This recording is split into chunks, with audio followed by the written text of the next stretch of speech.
We are now taking our route to the Royal Hospital. So where was this exactly located?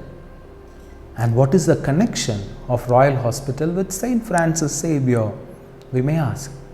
So from there you walk, and you will be reaching the Divar ferry side.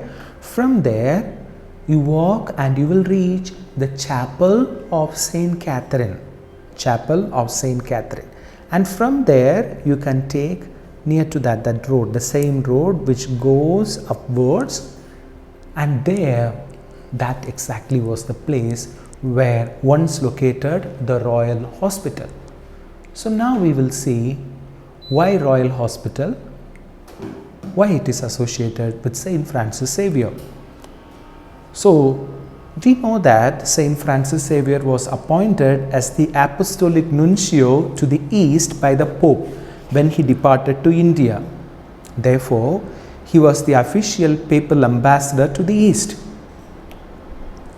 So, he could have chosen a very royal place to reside, befitting his ecclesiastical dignity. Yes, I am the papal ambassador, I am the nuncio, I am going to choose to live in a very posh place. No, St. Francis Xavier didn't do that.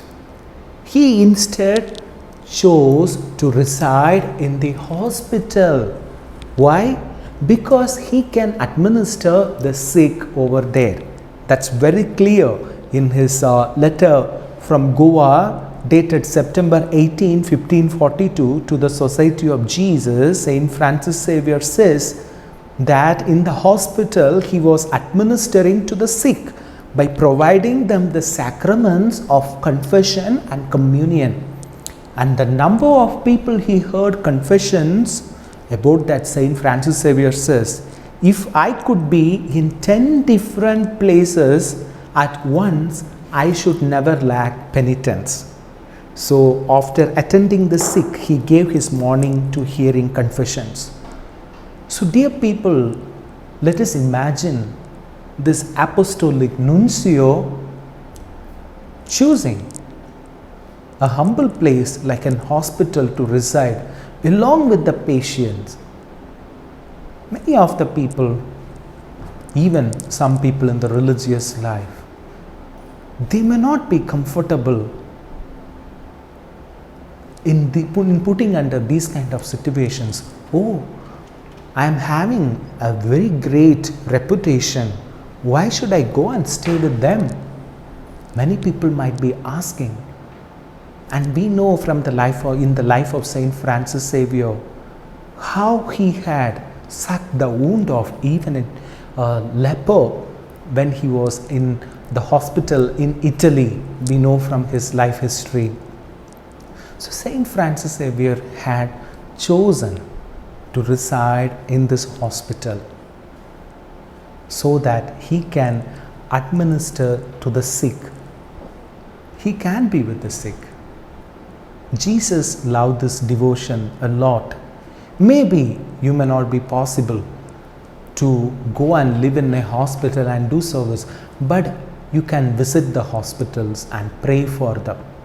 When you don't have to say your prayers in a loud manner or something, just visiting them and praying silently for them would be suffice. So dear friends, at this junction, let us all remember the people who are suffering from lot of sickness all over the world. Some people have lot of money, but they don't have health.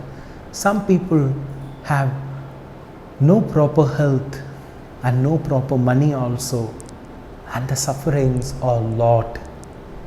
Let us remember all of them and offer them to St. Francis Xavier, who specially loved the sick and took care of them, and he took care of their spiritual needs. Now, with all these sentiments in our mind, let us now say, Our Father who art in heaven, hallowed be thy name. Thy kingdom come, thy will be done on earth as it is in heaven. Give us this day our daily bread, and forgive us our trespasses, as we forgive those who trespass against us. And lead us not into temptation, but deliver us from evil. Amen. Hail Mary, full of grace, the Lord is with thee.